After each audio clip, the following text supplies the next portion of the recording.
રકમમાં બે વિદ્યુત ભારોના મૂલ્યો આપેલા છે, બરાબર. 2 × 10⁻⁷ અને 3 × 10⁻⁷. હવાની અંદર બંને વિદ્યુત ભારોને 30 સેન્ટીમીટર જેટલા અંતરે મૂકેલા છે.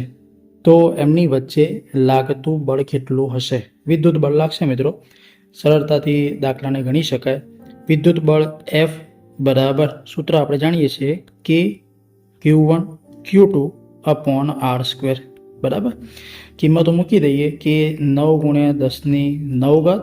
Q1 ની કિંમત છે 2 × 10⁻⁷. Q2 3 × 10⁻⁷ upon R². અંતર કેટલું? 30 સેન્ટીમીટર આપેલું છે.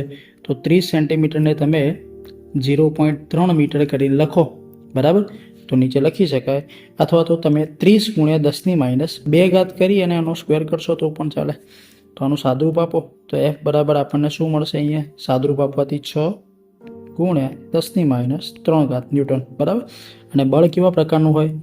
બંને ધન વિદ્યુત ભારો છે તો એકબીજાને અપાકર્ષણ કરશે. તો અહીંયા લખી શકાય અપાકર્ષી પ્રકારનું બળ લાગે. અપાકર્ષી પ્રકારનું બળ લાગે, બરાબર. આ પ્રમાણે દાખલાને ગણી શકાય.